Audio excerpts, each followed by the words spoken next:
শুধু টাকা রোজগারের ফিকির। দেশে থাইকা পারো, নইলে বিদেশ গিয়া পারো, কোনো না কোনোভাবে পয়সা রোজগার করো। টাকা রোজগার করলে মা বাপ খুশি, টাকা রোজগার না করলে মা অখুশি। খালাস। এরপরে ইমান আছে কিনা, ইসলাম আছে কিনা, নামাজ আছে কিনা, কোরআন আছে কিনা, আল্লাহ চিনে কিনা, হালাল হারাম কিনা, জায়েজ না জায়েজ না, এত কিছু আমার দরকার। ফুতেরে জিগায়ও না যে ফুত কামাই যে করতেছ কি হালাল কামাই করো না হারাম, না এত কিছুর দরকার কি। টাকা দিতেছে, খাইতেছে, ঘুমাইতেছে, বিল্ডিং করতে আসে, জমি কিনতে আসে, আপেল মালটা খাইতেছে। এক ছেলে আমারে নিজে বলছে, আমি সবার ব্যাপারে বলি না, এক ছেলে আমারে নিজে বলছে, হুজুর আমি একটা দেশের নাম বলছে, যেই দেশে আমার কর্মটা ছিল, চলে আসছে ওই দেশ থেকে। আমার বলছে হুজুর আমার কর্মটা হলো এই মদের বার, মদের হোটেলে নারী পুরুষ উলঙ্গ জিনাবে বিচার করে, আমার দায়িত্ব শুধু পাশে দাঁড়িয়ে মদের বোতল নিয়ে দাঁড়ায় থাকা, যতবার তারা চায় অতবার তাদেরকে মদ গ্লাসে ঢেলে দেওয়া, তাদের হাতে তুলে দেওয়া। এর বিনিময়ে আমার মাসে বেতন 2 লাখ টাকা। মুসলমান মুসলমান মুসলমানের সন্তান, বাংলাদেশের সন্তান। তো এই টাকা যখন বাবা খাচ্ছেন, বিল্ডিং করতেছে, কোনো টেনশন নাই। আমি আবারও বলছি, আমি সবার জন্য বলি না, ওই বলছে দেখে অট্টা কইছি, কথা বুঝছেন না? আমি তো নাম ঠিকানা বলি না।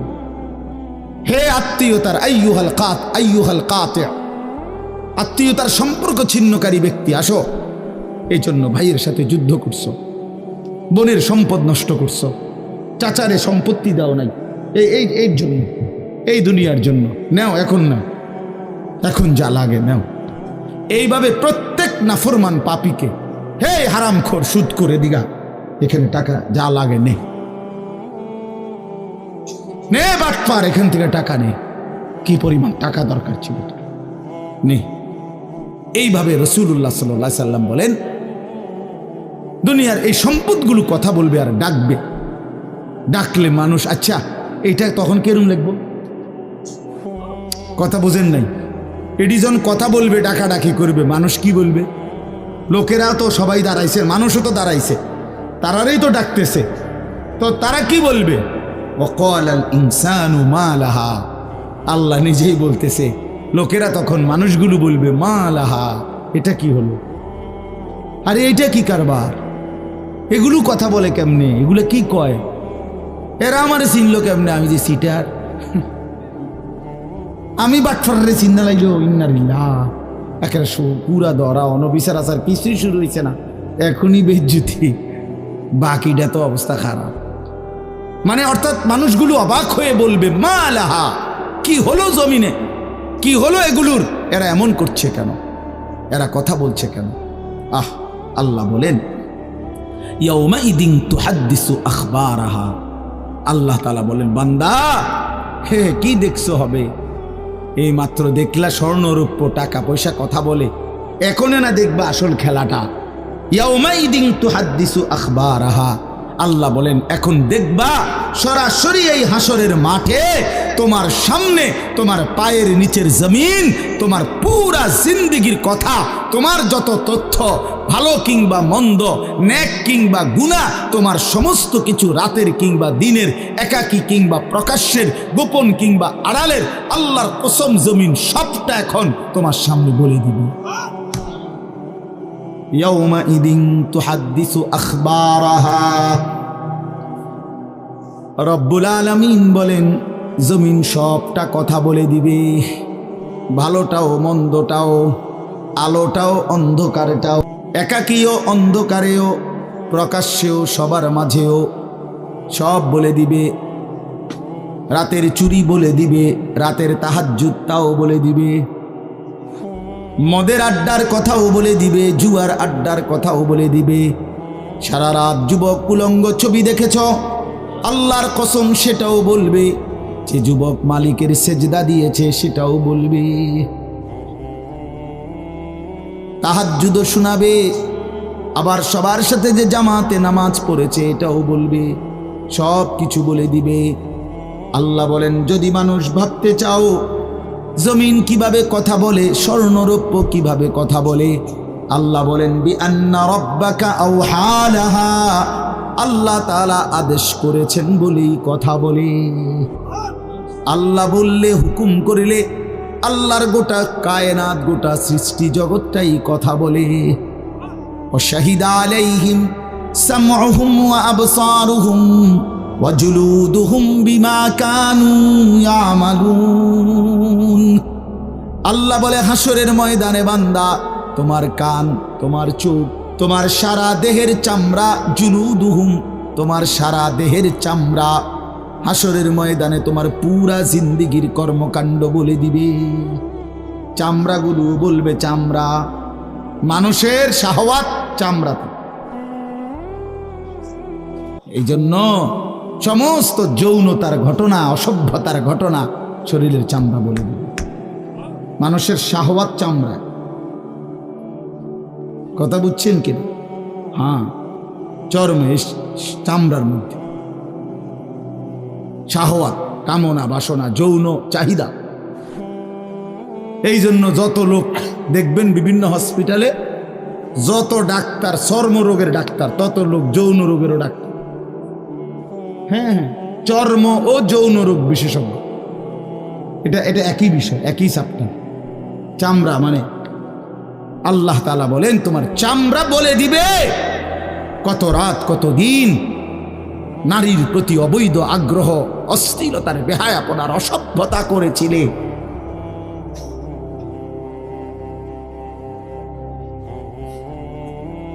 হায় হায়। এজন্য নওজোয়ান ছেলে, তোমরা সবাই ভাই কষ্ট করে বসো, যে যে পাশে দাঁড়িয়ে আছো আল্লাহর ওয়াস্তে বসো, কষ্ট হলেও বসো ভাই, বসে শুনলে বরকত হবে। মোবাইলটা হাতের যাদের, এটা বন্ধ করে দাও।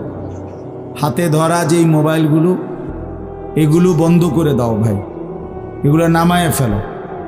আমাদের চেহারার দিকে তাকাইয়া আল্লাহর কথা মনোযোগ দিয়ে শুনলে লাভ হবে। আসলে বাস্তবতা হলো, প্রতিটা আয়োজন কষ্টের আয়োজন। এক একটা মাহফিলের মধ্যে অনেক মেহনত করতে হয়। 2 টাকা, 10 টাকা, 20 টাকা, 50 টাকা একত্র করেই এরপরে একটা মাহফিল। এক মুঠে কেউ টাকা দেয় না, অনেক জনের কাছ থেকে বারবার গিয়ে কষ্ট করে নিয়ে সবাই মিলে মিশে একটা মাহফিল। প্যান্ডেল, মাইক, পোস্টার, হ্যান্ডবিল, বক্তা, দাওয়াত দেওয়া, ঠিকমতো আসা, মেহমানদারি, আপ্যায়ন, সব মিলাইয়া অনেক কিছু, অনেক কাজ থাকে, অনেক পেরেশান। আমার মাদ্রাসায় আগামী 14ই ডিসেম্বর মাহফিল। তো গত 1 মাস থেকেই এই পরিকল্পনা, এটা হবে কোথায়, ওইটা হবে কোথায়, বক্তা বসবে কোথায়, শ্রোতা বসবে কোথায়, প্যান্ডেল হইলে কোন দিক দিয়া, এই কত কিছু যে লিখছি আমরা। তো এতে বোঝা যায় যে অনেক কিছু। এই সবটুকু কষ্ট করে যদি শুধু কেবল আসলাম আর গেলাম, কিছুই শুনলাম না, বুঝলাম না, কিছু গ্রহণ করলাম না, তো কী লাভ হলো ভাই? এই কষ্টের এই ইন্তেজামের মধ্যে ফায়দা কি? এই জুয়েল ওর কথা বারবার আমার কাছে বলছে, মাঝখানে আমি গত বছরে খুব সম্ভব ডেট দিতে পারি না, তো আবদার ছিল, আমি এবছর বলছিলাম যে ডেট মিলাই দেব, তো দেওয়া হয়েছে। আসলে সবাইরই ব্যস্ততা, সবাই কষ্ট করেই ইন্তজাম করতে হয়েছে। এই জন্য আমি অনুরোধ করি, সময় আমরা ছেলেরা, তোমরাও ভাই বসো, ভাই ওই ছেলে বসো না বাবা, এনে বসো, বসো। এই ছেলেরা তোমরাও বসো ভাই, যে কদ্দুরে শুনো, অসুবিধা নাই, যতক্ষণই শুনো। ফ্যান্ট যদি বেশি সিফা হয় তো সোজাই আসো, বসো না। অনেকের ফ্যান্টে সমস্যা, এটা এত সিফা যে গোলামের প্যান্ট ফিন্দাই দিছে, এই জন্য এটা দিয়ে বসতে পারে।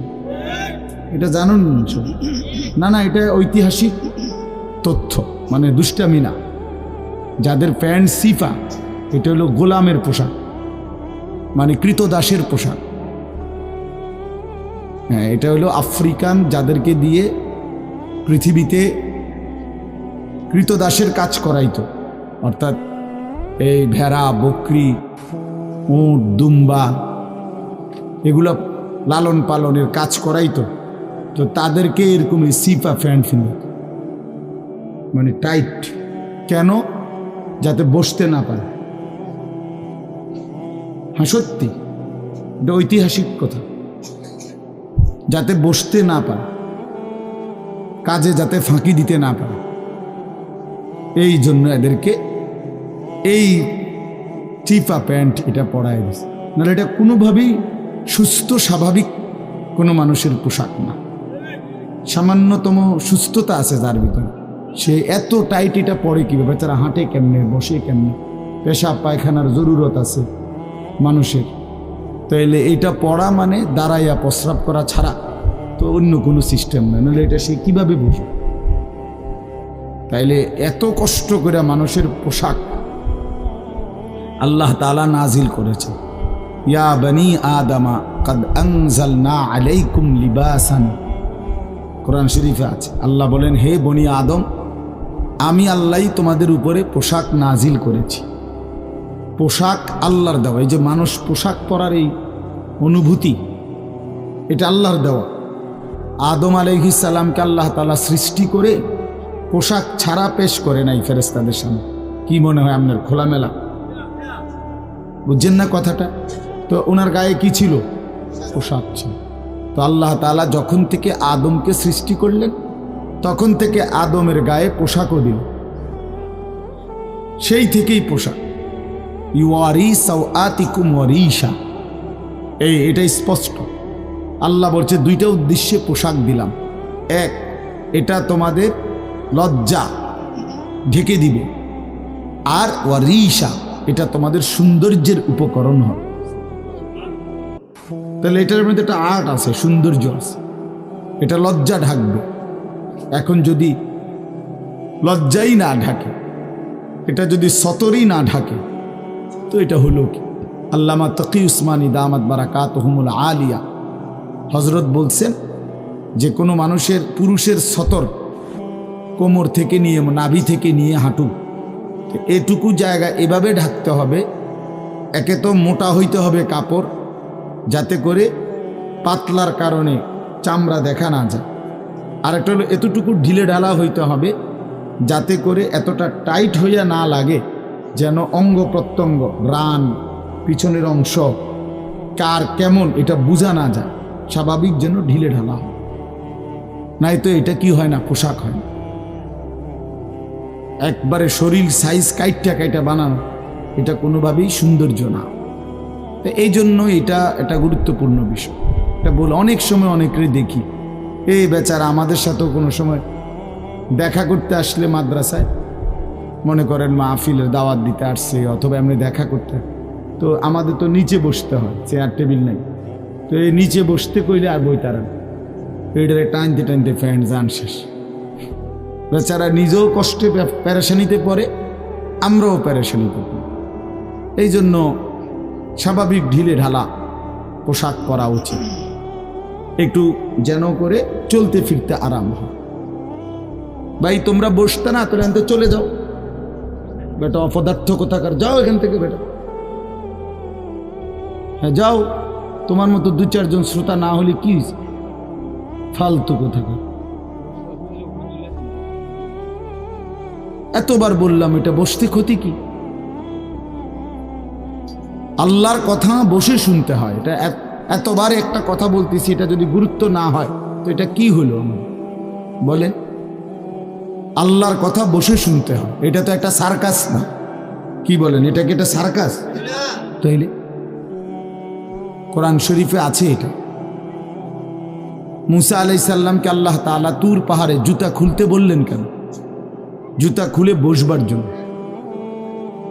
আল্লাহর কথা বসে শুনতে হয়, জুতা খুলে শুনতে হয়, তাইলে নিজের মধ্যে পরিবর্তন আসে। আদব ছাড়া এলেম হয় না।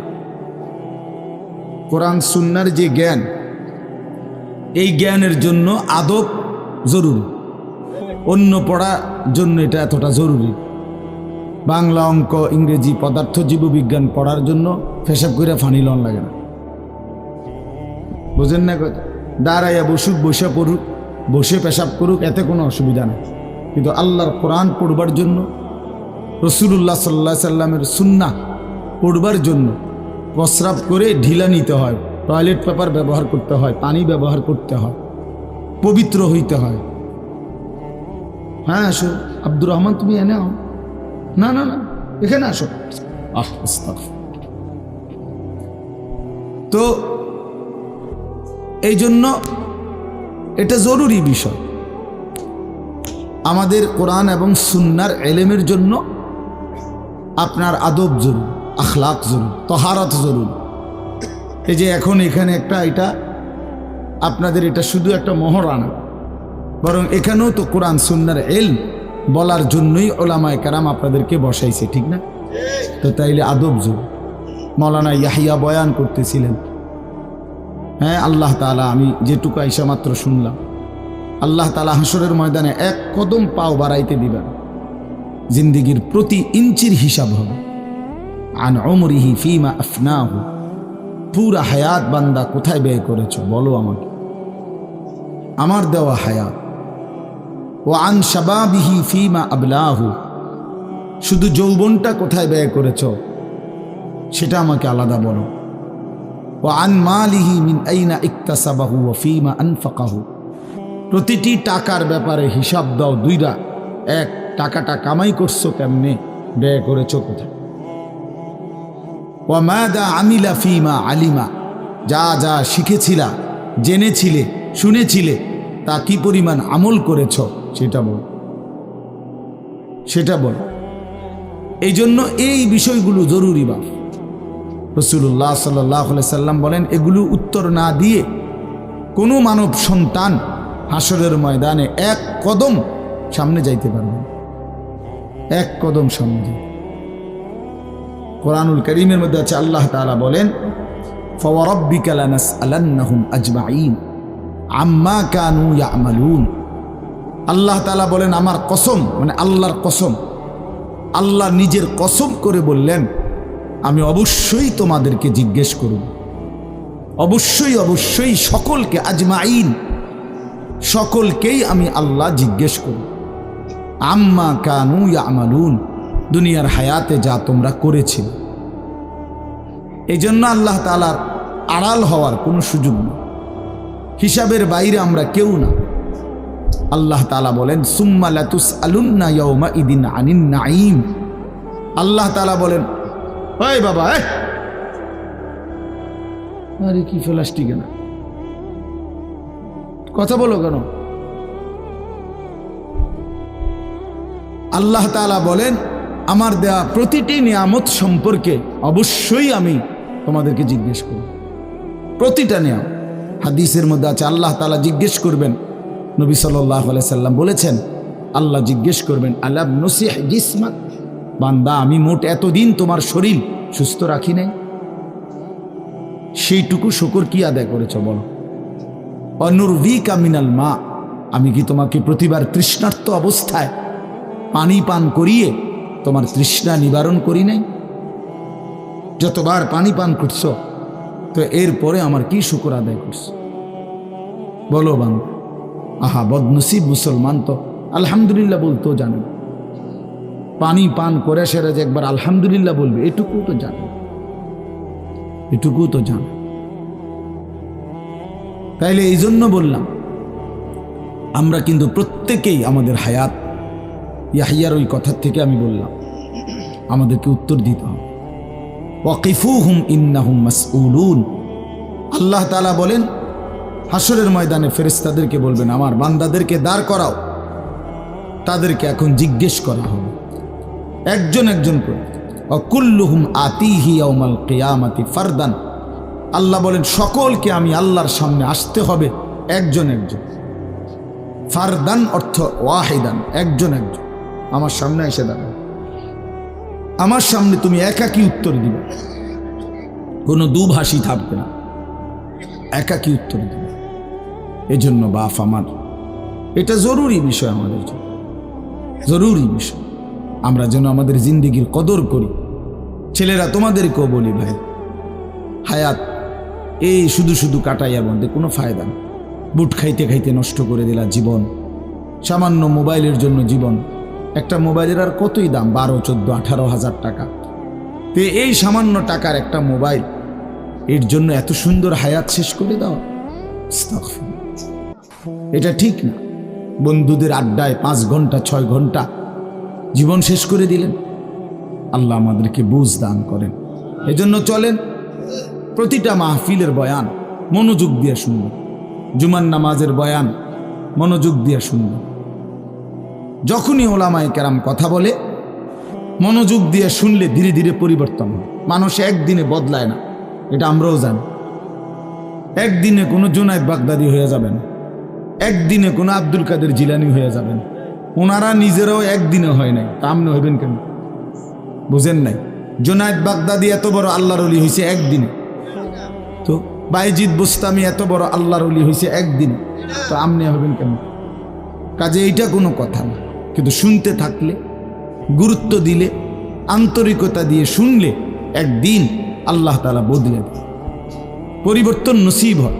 এই পৃথিবীতে অগণিত মানুষ যারা জালেম ছিল, নাফরমান ছিল, পাপী ছিল, হাজারো অন্যায়ের মধ্যে ডুবা ছিল, এমন মানুষও আল্লাহর দয়ায় কোনো একদিন রাত গভীরে, কোনো একদিন দিনের আলোতে, কোনো সামান্য কথায়, কোনো সামান্য ঘটনায় জিন্দেগি বদলায় ফেলছে।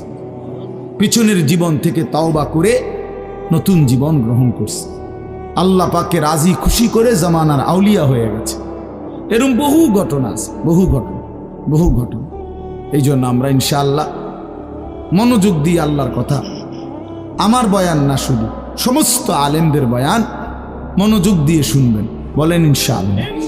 কোরআন সুন্নাহর কথা মনোযোগ দিয়েই শুনবেন, দেখবেন বরকত হবে। যদি আমার এই কথা একজনে বুঝেন, আমি মনে করি এতটুকুই আমার লাভ। 2 জন বুঝতে 2 জনই লাভ।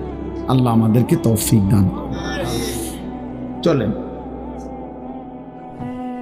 কোরআনুল কারীমের এই সূরাটি 99 নম্বর সূরা। 114টি সূরা কোরআন শরীফে, তন্মধ্যে এটা হলো 99 নাম্বার। 30 নাম্বার পারা। পুরা কোরআনুল কারীমের মধ্যে মোট 30 পারা। এই মোট 30 পারার মধ্যে এটা হলো 30 নাম্বার পারার সূরা, 99 সূরা নাম্বার। সূরাটির নাম হচ্ছে জিলজাল, সূরায়ে জিলজাল। জিলজাল শব্দের অর্থ বা জালজালা, জিলজাল একই শব্দ, দুইটার 2 রকম ব্যবহার। অর্থ হলো ভূমিকম্প। জিলজাল শব্দের অর্থ কি বলেন? ভূমিকম্প। ভূমিকম্প, এই যে জমিন কাঁপে, ভূমিকম্প হয়, এই সূরার অর্থ হলো এইটা। এই ভূমিকম্প বলতে, জিলজাল বলতে আল্লাহ তাআলা কিয়ামতের ভূমিকম্প বুঝাইছে। পৃথিবীতে এমনিতে প্রতিনিয়ত মাঝে মধ্যে বিভিন্ন এলাকা ভেদে, অঞ্চল ভেদে ভূমিকম্প হয়। হ্যাঁ, আধা মিনিট, 30 সেকেন্ড, 40 সেকেন্ড, 50 সেকেন্ড, কিংবা তার চাইতে সামান্য কম বেশি এরকম সময় ভূমিকম্প হয়। এতেই বহু ক্ষয়ক্ষতি হয়। যখনই যেখানে কোথাও ভূমিকম্প হয়, তো সেখানে অনেক ক্ষয়ক্ষতি হয়, ঘর বাড়ি বিভিন্ন কিছুর অনেক ক্ষতিগ্রস্ত হয়। কিন্তু আল্লাহ তাআলা বলেন একটি চূড়ান্ত ভূমিকম্প আছে, যেই ভূমিকম্পটা যখন হবে তখন একসাথে আল্লাহর সৃষ্টি পুরাটা জমিন একসাথে ভূমিকম্প, এবং সেটা কতক্ষণ থাকবে সেটা আল্লাহই জানে, সেটা আল্লাহই জানে। এরকম ভূমিকম্প হবে। আর সেই ভূমিকম্পটা হলো কিয়ামতের ভূমিকম্প। অর্থাৎ এই পৃথিবী ধ্বংস করার জন্য আল্লাহ তাআলা তার গোটা সৃষ্টি জগৎকে মৌত দিবেন। মৃত্যু 2 রকমের, একটা হলো ব্যক্তিগত পৃথক একক মৃত্যু, আর একটা হলো গোটা আলমের মৃত্যু। সবার যখন পৃথক মৃত্যু হয় তো এটারে বলে মৌত। আর গোটা পৃথিবীর যখন আল্লাহর সৃষ্টি সবটার যখন একসাথে মৃত্যু হবে সেটারে কয় কিয়ামত। সেটাই কিয়ামত, ওইটাও একটা মৃত্যু। আসমানের মৌত হবে, জমিনের মৌত হবে, সূর্য চন্দ্র গ্রহ নক্ষত্রের মৃত্যু হবে, অর্থাৎ সব কিছু শেষ হবে। তো এই যে কেয়ামত, এটা আমাদের ঈমানের অংশ, এটা হবেই হবে, এটা হবেই হবে। আখেরাত, কেয়ামত, এই পৃথিবী একদিন ধ্বংস হবে, শেষ হবে, এটা কোরআনুল কারীমের অসংখ্য আয়াতে আল্লাহ তাআলা বলছেন, বারবার বলছেন, বারবার, যে বান্দা, যত সুন্দরী তোমার কাছে লাগে দুনিয়া, যত আকর্ষণীয় মনে হয় না কেন দুনিয়া, একে তো তুমিও থাকবে না, একে তো দুনিয়া নিজেই থাকবে। দোনোটা মনে রাখবে, না তুমি থাকবে স্থায়ী, না দুনিয়া থাকবে স্থায়ী, কোনোটাই না। তুমিও মৃত্যুবরণ করবা, একদিন দুনিয়ারও মৃত্যু হয়ে যাবে, দুনিয়ারও মৃত্যু হয়ে যাবে। প্রতিটা মানুষকে মরতে হবে, এটা আমরা সবাই জানি। কুল্লু নাফসিন যায়িকাতুল মাউত, সমস্ত আত্মা, সমস্ত প্রাণ, আল্লাহ তাআলা বলেন মৃত্যুর স্বাদ গ্রহণ করুন, মৃত্যুর স্বাদ গ্রহণ। কুল ইন্নাল মাউতাল্লাযী তাফিররুনা মিনহু ফাইন্নাহু মুলাকীকুম, আল্লাহ তাআলা বলেন, হে নবী আপনি বলে দেন, ও দুনিয়াবাসী, মৃত্যু থেকে তোমরা যেখানেই পলায়ন করো না কেন, মৃত্যু তোমাদের সাথে সেখানে গিয়েই নিজেই মোলাকাত করবে, সাক্ষাৎ করবে। তুমি ডাকতে হবে না, মৃত্যু নিজেই আসবে, মৃত্যু নিজেই আসবে। আইনামা তাকুনু ইউদরিকুমুল মাউতু ওয়ালাউ কুনতুম ফি বুরুজিন মুশাইয়াদা, আল্লাহ বলে তুমি যদি এমন একটা বিল্ডিং বানাও, ঘর বানাও, যে ঘরটা অনেক উঁচা, যে ঘরটার উপর দিয়া কেউ ভিতরে ঢুকতে পারবে না, যে ঘরটার মধ্যে একটা ছিদ্র নাই, একদম আটকানো, তো এরকম একটা ছিদ্রবিহীন সুউচ্চ ঘরও যদি তুমি বানিয়ে তার ভেতরেও তুমি আশ্রয় নাও, তো ইউদরিকুমুল মাউতু, মৃত্যু তোমার সেখানেই পৌঁছবে, তোমার সেখানেই পৌঁছবে। প্রিয় ভাই আমার, বন্ধু আমার, নওজোয়ান সাথীরা আমার, মৃত্যু এক অনিবার্য বাস্তবতা, চিরন্তন বাস্তবতা, এটা গ্রহণ করতেই হবে। হাসলেও মরতে হবে, কাঁদলেও মরতে হবে, সুখেও মরতে হবে, দুঃখেও মরতে হবে। রাজপ্রাসাদ আর অট্টালিকার মানুষটাও মরে যাবে, জীর্ণ কুটিরে যে লোক থাকে, হ্যাঁ, সেই লোকটাকেও মরতে হবে। জীবনে কোনোদিন দুঃখ দেখে নাই যে, সেও মরে যাবে। জীবনে কোনোদিন সুখ দেখে নাই যে, সেও মরে যাবে, সব মরে যাবে। এটাই সত্য, এটাই বাস্তবতা। অতএব মৃত্যু এক অনিবার্য বাস্তবতা, এটা গ্রহণ করতেই হবে। এটা যদি আমরা মনে রাখি, তো আমাদের জীবন অনেক সুন্দর হইত, অনেক সুন্দর হইত। রাসূলুল্লাহ সাল্লাল্লাহু আলাইহি ওয়াসাল্লাম বলছেন, আকসিরু যিকরা হাদিমিল লাযযাত ইয়ানি আল মাউত।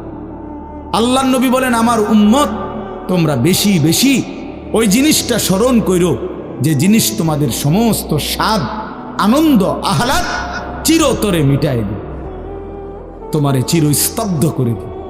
জলজ্জান্ত মানুষটা আমাদের সামনে হাঁটতো, চলতো, উঠতো, বসতো, ঘুরতো, ফিরতো, হ্যাঁ, সেই মানুষটা মনে করেন আমার চোখের সামনে নাই, তার লাশ আমার সামনে, আহা সেই লোকটা স্তব্ধ।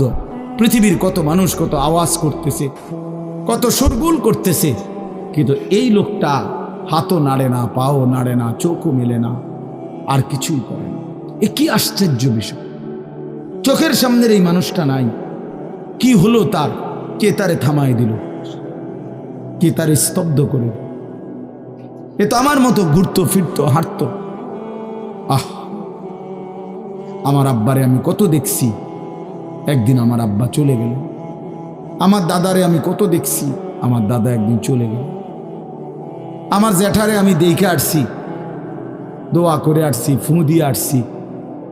এক সপ্তাহ পরে জ্যাঠা ইন্তেকাল করলেন। আবার এক সপ্তাহ পরে আমি গিয়া জ্যাঠার জানাজা পড়াইছি। এই তো বাস্তবতা। যুবক ভাই, তুমিও মনে রাখো, বয়স্ক বাবা আপনিও মনে রাখেন। হাসান বসরি রহমতুল্লাহ আলাই একজন বড় বুজুর্গ ছিলেন। উনি বলতেন, তিনি যখন কোনো যুবককে দেখতেন আর বয়স্ক দেখতেন, তো তিনি যুবকদেরকে বলতেন, ইয়া মা'শারাশ শাবাব ইন্না যারআ কাদ তুদরিকুহুল আহাতু ক্বাবলা আন ইয়াবলুগা। তিনি উপদেশ দিতেন, হে যুবকগণ শোনো, সব ফুল, সব ফল, সব গাছ চারা পরিপক্ক পাকা পর্যন্ত পৌঁছায় না, তার আগেই অগণিত ফুল, অগণিত ফল, অগণিত চারা গাছ ঝরে ঝরে। এটা উনি মনে করাইতেন মৃত্যুর কথা। উনি এটা বুঝাইতেন, যুবক তুমি দেখো একটা আম গাছের মধ্যে যতগুলো মুকুল ধরছে ফুল, সবগুলো আম হয় না। যতগুলো আম ধরছিল ছোট ছোট, সবগুলো বড় পাকা পর্যন্ত যায় না, তার আগেই ঝরে যায়। ঝরেই যায় বেশি, থাইকা যায় অল্প। তার মানে যুবক, কিশোর, তরুণ এই বয়সেই মৃত্যু হয় বেশি, বৃদ্ধ পর্যন্ত পৌঁছে কম। পুরা বাড়িতে অনেক সময় এমন হয় একজনও বয়স্ক লোক নেই, একজনও নেই। আমার ঘর, আমার বাপ চাচাদের যে ঘর, সেখানে আপনার এখন আমার চাচাতো ভাই, জ্যাঠাতো ভাই, আমার ভাই বেরাদর সব মিলাইয়া আমাদের ছেলে পেলে ভাই ভাতিজা মিলে না হয়তো 60-70 জন আছি আমরা, কিন্তু আমাদের একজনও বয়স্ক লোক নাই। আমার দাদাও নাই, দাদিও নাই, জ্যাঠাও নাই, চাচাও নাই, আমার আব্বাও নাই, কেউ নেই। তাইলে কেন এমন হলো? তাহলে বোঝা গেল অধিকাংশই ঝরে যায়, কবরে চলে যায়, মৃত্যু হয়ে যায়। এই জন্য ধোঁকা না খাওয়া। আরেকটা হলো, বয়স্ক লোককে দেখলে উনি বলতেন, হাসান বসরি রহমতুল্লাহ আলাইহি, ইয়া মাশারা শুয়ুখ, হে বৃদ্ধগণ। উনি তাদেরকে জিজ্ঞাসা করতেন যে মা ইউনতাজারু বিসসারআ ইযা বালাগা, যখন কোনো ফসল পাইকা যায় তখন আর বাকি থাকে কি? কি বাকি থাকে? কাটা। কথা বলে না, কি বাকি থাকে? ক্বালু আল হাসাদ, বা কাটাটা বাকি থাকে, পাইকা তো গেছে। তার মানে আপনারা পাইকা তো গেছেন, বয়স তো হয়েই গেছে, আর শুধু মৃত্যুটা বাকি, আর শুধু মৃত্যুটা বাকি। তাইলে যুবককে বলতেন, তুমি ভেবো না তুমি বৃদ্ধ হবা, কারণ অসংখ্য ফুল তো আগেই ঝরে যায়, অসংখ্য ফল তো আগেই ঝরে যায়, অসংখ্য গাছ তো আগেই ঝরে যায়। আবার বৃদ্ধকে বলতেন যে আপনার তো আর কিছুই বাকি নাই, আপনি তো পাইকেই গেছেন, এখন শুধু কাটা, কবর, মৃত্যু ছাড়া আর বাকিটা কি? তাহলে মৃত্যু ভুলে না যাওয়া, মৌত ভুলে না যাও। রাসূলুল্লাহ সাল্লাল্লাহু আলাইহি ওয়াসাল্লাম বলেন, কাফা বিল মাউতে ওয়াইজান, নবীজি বলেন, কোনো মানুষ যদি মৃত্যুর কথা স্মরণ করে, তার ওয়াজের জন্য, নসিহতের জন্য এটাই যথেষ্ট, এটাই যথেষ্ট। আমরা কিতাবে পড়ছি, হযরত ওমর রাদিয়াল্লাহু তাআলা আনহু, এত বড় সাহাবী, উনি বলতেন, কুল্লা ইয়াউমিন ইউকালু মাতা ফুলান মাতা ফুলান ওয়ালা বুদ্দা মিন ইয়াউমিন ইউকালু মাতা ওমর। তিনি বলতেন, হায় শোনো, প্রতিদিন ঘোষণা হয় আজ অমুকের মৃত্যু হলো, অমুকের মৃত্যু হলো, অমুকের মৃত্যু হলো। অচিরেই একদিন ঘোষণা হবে আজ ওমরের মৃত্যু হলো, আজ ওমরের মৃত্যু হলো। উনি বলেন, এই ঘোষণা শুনবে খুব দ্রুত একদিন। এই জন্য বাপ, এই আমাদের ব্যক্তিগতভাবে প্রতিনিয়ত মৃত্যু হচ্ছে, ঠিক এভাবে আমরা তো মরছি, একদিন এই গোটা আলমের মৃত্যু হবে। এই গোটা সৃষ্টিটাই আল্লাহ তাআলা গুটায় ফেলবে। আচ্ছা, কি আশ্চর্য কথা, এটা কি অবাক করা। এক মিনিট যদি কেউ বিবেক দিয়া ভাবে, যারে বলে কি হুজুর, বলেন কি, এত বড় আসমান ভেঙে যাবে, এই সূর্য খসে পড়বে, চাঁদ খসে পড়বে। আল্লাহ তাআলা বলছে, ইযা সামাউন ফাতারাত, আসমান ভেঙে যাবে, ওয়া ইদাল কাওয়াকিবুন তাসারাত, তারকারাজি খসে খসে পড়বে, ইযা শামসু কুব্বিরাত ওয়া ইদাল কাওয়াকিবুন তাসারাত। আল্লাহ তাআলা বলছেন, সূর্যটা গুটায় ফেলা হবে, পাহাড়গুলো বালির মতো, তুলার মতো উঠতে থাকবে। ইদা রাজ্জাতিল আরদু রাজ্জা, এই জমিনের মাটিগুলো রেজা রেজা, পাউডার পাউডার হয়ে যাবে। ইদাল বিহারু ফুজ্জিরাত, সমুদ্র, খাল, বিল, নদীর পানিগুলো সব টকবগে উতরাইয়া, গরম হইয়া বাষ্পের মতো উড়ে যাবে। না কোথাও পানি থাকবে, না কোথাও গাছ থাকবে, না আসমান থাকবে, না জমিন থাকবে, কিছুই না। আচ্ছা, এটা কেমন কথা? এটা কেমন আশ্চর্য বিষয়! এই গোটা আলমের মৃত্যু হবে। আল্লাহ তাআলা কোরআনুল কারীমে বিশ্বাস করেন, অসংখ্যবার এই কথা এটা বলছে, এটা হবেই হবে। ইদা ওয়াকাতিল ওয়াকিআ, আল্লাহ বলেন এই ঘটনাটা ঘটবে। লাইসা লিওয়াকাতিহা কাযিবা, এই ঘটনা মিথ্যা মনে করার মতো কেহ নাই। যেদিন ঘটে যাবে তখন আর কারো কোনো মিথ্যাবাদী আর থাকবে না, অর্থাৎ কেউ আর অস্বীকার করার সুযোগ হবে না। চোখের সামনে, চোখের সামনে কোরআন শরীফে একটা সূরা আছে, সূরা হজ। ওই যে আমরা হজ করি না, এই হজ সূরাটার নাম। এই সূরার শুরুতে আল্লাহ তাআলা এই পৃথিবী ধ্বংসের কিয়ামতের একটা সাংঘাতিক বর্ণনা দিয়েছেন। ওইখানে আছে, আল্লাহ বলেন, ইয়া আইয়ুহান নাসু তাকু রাব্বাকুম, হে মানুষ তোমরা আল্লাহকে ভয় করো। আর শুনো, ইন্না জালজালাতাস সাআতি শাইউন আযীম, নিশ্চয়ই কিয়ামতের ভূমিকম্প, জালজালা, এই যে বললাম জিলজাল এবং জালজালা অর্থ ভূমিকম্প। আল্লাহ বলেন কিয়ামতের ভূমিকম্প, ইসরাফিল যখন ফু দিবে, আমার এই পৃথিবী যখন ভাঙতে শুরু করবে, এই সৃষ্টি জগৎ পুরাটা যখন আমি আল্লাহ গুটায় ফেলবো, ওয়াসসামাওয়াতু মাতবিয়াতুম বিয়ামিনি, আল্লাহ বলেন 7 আসমান আমি আল্লাহ তাআলার হাতের মধ্যে গুটায় ফেলবো। গুটায় ফেলবো, তুমি জানো না আমার ক্ষমতা। কুল্লু মান আলাইহা ফান ওয়া ইয়াবকা ওয়াজহু রাব্বিক, সব শেষ করে দেব আমি, শুধু আমি আল্লাহই থাকব, শুধু আমি আল্লাহই থাকব। তো আল্লাহ তাআলা বলেন এই ইসরাফিল ফু দিলেই, শুরু করলেই জমিনে ভূমিকম্প শুরু হবে। ইন্না জালজালাতাস সাআতি শাইউন আযীম, আল্লাহ বলেন নিশ্চয়ই এই কিয়ামতের ভূমিকম্প এটা শাইউন আযীম, বড়ই ভয়ানক, বড়ই মারাত্মক। কারণ দুনিয়ার ভূমিকম্প 1 নাম্বার হলো বর্তমানের ভূমিকম্প, কখনো 30 সেকেন্ড, কখনো 40 সেকেন্ড, কখনো 47 সেকেন্ড, 50 সেকেন্ড, এই সেকেন্ড সেকেন্ড মিনিট 47 মিনিট নিয়ে ভূমিকম্প হয়। কথা কর না কেন? 30 মিনিট ভূমিকম্প হয়। 30 মিনিট ভূমিকম্প হইলে আমাদের 14 গোষ্ঠী থাকবো নি কেন? 30 সেকেন্ড 40 সেকেন্ড হয় ভূমিকম্প।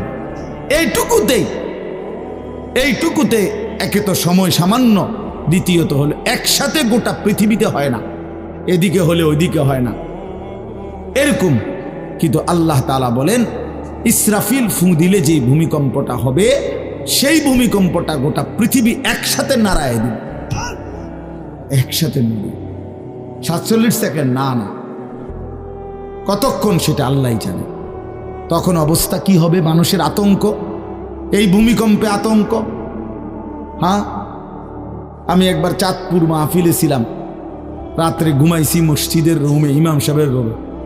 এই সময় ভূমিকম্প আইছে, দরজা খুলে দিছি দৌড়, মসজিদের মাঠে আইছি দাঁড়াইয়া, চাই যে পুরা গ্রামের মানুষ সব আইসা বলছে, হই হুল্লোড় চিৎকার, হায় হায়। অথচ সবাই চিৎকার দিতে দিতে ভূমিকম্প শেষ। ভূমিকম্প হয়েছেই তো অল্প একটু, কিন্তু এটুকুর আতঙ্কেই যা হুজুর পাবলিক বরাবর। কিসের হুজুর আর কিসের পাবলিক, বক্তা শ্রোতা সমান। এই এখন মনে করেন ভূমিকম্প হইলে আমরা সব দিন দৌড়, আমি এনে বুজুর্গি দেখাই এটা। হ্যাঁ, আমি একটা বড় হুজুর বেটা প্রধান বক্তা, আমি লড়লে কি মানুষ কি করব? আপনি কি করবেন? আমার সময় কো, আমার জান নিয়ে টানাটানি। আল্লাহু আকবার।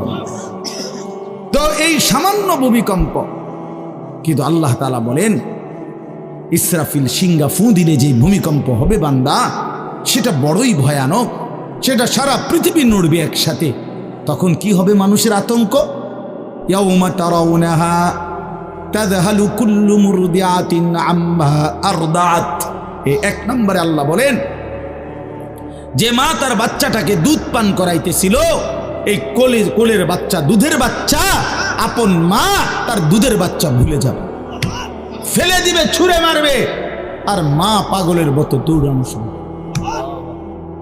কোরআন শরীফের আয়াত। ওয়াতাদাউ কুল্লু যাতি হামলিন হামলাহা, এবং আল্লাহ তাআলা বলেন যে মায়ের পেটের বাচ্চা 10 মাস পূর্ণ হয়ে গেছে, আগামী 2 ঘন্টা 5 ঘন্টা পরে বাচ্চাটা এমনিতেই প্রসব হইতো, আল্লাহ তাআলা বলেন ইসরাফিলের ফু দিলে জমিন যখন কাঁপতে শুরু করবে, তো এই গর্ভধারিণী মা, গর্ভবতী নারী পাগলের মতো এভাবে ছুটবে, দৌড়বে, নিজের গর্ভের বাচ্চা নিজে নিজেই পড়ে যাবে। ও তারা নাসা সুকারা, আল্লাহ বলেন মাতালের মতো সমস্ত মানুষগুলো ছুটতে থাকবে। ফাইদা বারিকাল বাসার ওয়া খাসাফাল কামার ওয়া জুমিআ আশ-শামসু ওয়াল কামার, আল্লাহ তাআলা বলে চন্দ্র সূর্য আলোহীন হয়ে যাবে, সূর্য চন্দ্র এক হয়ে যাবে। ওয়া জুমিআ আশ-শামসু ওয়াল কামার ইয়াকুলুল ইনসানু ইয়াওমাইদিন আইনাল মাফার, লোকেরা দৌড়বে আর ছুটবে, মানুষ একে অপরকে জিজ্ঞেস করবে ভাইয়া পালাবো কোথায়, দাঁড়াবো কোথায়, কোথাও তো স্থির কোনো জায়গা নাই, কোথায় দাঁড়াবো? আল্লাহ তাআলা বলেন কাল্লা লা ওয়াজার, না বান্দা, সেদিন আর কোথাও জায়গা মিলবে না। ইলা রব্বিকা ইয়াউমাইদিনিল মুস্তাকার, আজকে শুধুই কেবল তোমার আল্লাহর কাছেই আশ্রয় ঠিকানা। এভাবে বহু আয়াত কোরআনুল কারীমের মধ্যে আল্লাহ তাআলা বর্ণনা করছেন। আমার ভাই, তো এই ইসরাফিলের ফু দিলে গোটা আলমের মৃত্যু হবে, ভূমিকম্প শুরু হবে। তো এই ভূমিকম্প কেন হবে? এই কাঁপতে কাঁপতে সমস্ত কিছু ভাঙ্গা একসাথে, এই সব কিছু আল্লাহর সৃষ্টি, সমস্ত কিছুই জমিনের তলদেশে চলে যাবে। জমিন তখন খালি ফাঁকা, জমিনে তখন কিচ্ছু নাই, কিচ্ছু, একটা সুতা মাটির উপরে থাকবে।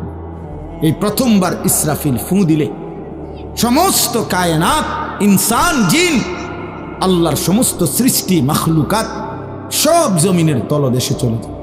মানুষও, জিনও, অর্থ সম্পদ, স্বর্ণ রৌপ্য মণি মুক্তা হীরা জহরত সব সব সব একটা কাগজের অস্তিত্ব, সব কিছু, গোটা জমিন ফাঁকা। এভাবে কতদিন আল্লাহ জানে, কতদিন আল্লাহ জানে। হ্যাঁ মা ভাই, এরপরে একটা নির্দিষ্ট সময় পরে আবার আল্লাহ তাআলা ইসরাফিলকে জীবিত করবেন, করে আবার আল্লাহ তাআলা দ্বিতীয়বারের মতো ফু দিতে বলবেন। এই 2 ফুঁয়ের মাঝখানে কতদিন? নবী সাল্লাল্লাহু আলাইহি সাল্লামের এক হাদিসের মধ্যে বলছে 40। সাহাবীরা ব্যাখ্যা করছেন, মুহাদ্দিসিন, সেই 40টা হতে পারে 40,000 বছর। 40,000। এই জন্য বাপ একটা কথা হলো, সর্বশেষ যেই লোকটা কবরে যাবে, শেষ যেই ব্যক্তি মরবে পৃথিবীতে, হতে পারে তাকেও শুধু কবরেই থাকতে হবে 40,000 বছর। 40,000 বছর, এরপরে তো আখিরাত। এই 40,000 বছর যদি কবরে আযাব হয়, 40,000 বছর যদি কবরে আযাব হয় ভাই, তখন কি হবে? এবার ভেবে দেখেন, এখন যারা কবরে যাচ্ছে, হ্যাঁ, নূহ আলাইহিস সালামের জামানায় যারা মারা গেছে, ইব্রাহিম আলাইহিস সালামের জামানায় যারা মারা গেছে, নবীজি সাল্লাল্লাহু আলাইহি সাল্লাম তো 1,500 বছর আগে ইন্তেকাল করছেন, 1450 বছর আগে। তো ওই সময়ে যারা মারা গেছে তারা কবরে পড়ে আছে আজকে 1,500 বছর, 1,500 বছর, 1500 বছর। তাহলে নূহ আলাইহিস সালামের জাতি কত বছর থেকে পড়ে আছে? কোথায় নূহ নবী, কোথায় আমাদের নবী? কত ব্যবধান! এই জন্য বাপ, শুধুমাত্র কবরের বিষয়টাই তো সাংঘাতিক, আখিরাত তো পরে। শেষ ব্যক্তিটাও যদি কবরে থাকতে হয় 40,000 বছর, তো এখনকার মানুষগুলো আছে কত কাল ধরে। এই যার কবরে আযাব হচ্ছে, আহা বাপ, সে কি পরিমাণ কষ্ট পাচ্ছে ভাইবা। দেখে কবরবাসীদের রুহের মাগফিরাত। আরে ভাইয়া, একবার চোখ বন্ধ করে 1 সেকেন্ড ভাবেন, আজ আমরা যাদের রুহের মাগফিরাত কামনা করলাম, এই 20 বছরের ব্যবধানে, 30 বছরের ব্যবধানে, 10 বছরের ব্যবধানে, 50 বছরের ব্যবধানে আবার এর পরের লোকেরা আমাদের রুহের মাগফিরাত কামনা করে। এটা কি পরিমাণ বাস্তবতা! কি পরিমাণ বাস্তব! এটাকে অস্বীকার করার, না বুঝার কিছুই নাই। মৃত্যুকে না বুঝার কিছুই নেই। কারণ এত বেশি জলজ্জান্ত আল্লাহ তাআলা এটা আমাদের সামনে দেখাইছেন, এত মানুষের মৃত্যু আল্লাহ আমাদের সামনে দেখাইছেন, এটাকে অস্বীকার করার, না বুঝার কিছুই নাই। তো চলেন, এরপরে আল্লাহ তাআলা ইসরাফিলকে আবার জীবিত করবেন। জীবিত করে আল্লাহ তাআলা ইসরাফিল আলাইহিস সালামকে বলবেন, ইসরাফিল আবার তুমি সিংহায় ফুঁ দাও। এইবার যখন সিংহায় ফুঁ দিবে, তখন ইসরাফিল আলাইহিস সালামের এই দ্বিতীয় ফুঁতে আবার ভূমিকম্প শুরু। আবার কি শুরু হবে? ও মাঝখানে ভাই, ওই ছেলে অপদার্থ, কথা বলো না, হাসাহাসি করো না, কারো কথা বাকি থাকলে, দুষ্টামি বাকি থাকলে উঠে চলে যাও, বাহিরে আলাদা জায়গা আছে। গাফেল সন্তান কোনো কিছুতেই যাকে কোনো আসর করে না। আহা, আপনারা জানেন না, আপনাদের এক এক ছেলের অবস্থা হলো কলিজাটা পাথর হয়ে গেছে। কোনো কিছুই তার কলিজা নাড়ায় না। এত শক্ত জানোয়ার যে খোদার 365 দিনে কোনো দিন ফজরের নামাজ পড়ে না, একদিনও না। মানুষের বাচ্চা এত বড় জানোয়ার হয় কেন? আরে তুই কোন মানুষের বাচ্চা? তুই কোন মার দুধ খাইলি? নাফরমান! কেমনে মানুষ হইলি তুই? এটা কি ধরনের মানুষ? একদিনও নামাজ পড়ে? ছি ছি ছি ছি ছি! মুসলমানের বাচ্চা এত বড় জানোয়ার হয় কেন? কোনো দিন নামাজ পড়ে না, 6 মাসে 9 মাসে কোনো দিন বলতে পারবে না নাফরমান কোনো দিন 5 ওয়াক্ত নামাজ পড়ছে কিনা। হায় হায়, এত বড় অসভ্য! মায়ের সন্তান হয় কেমন? বাবার সন্তান হয় কেমন? চিন্তা কর। কোনো কিছুই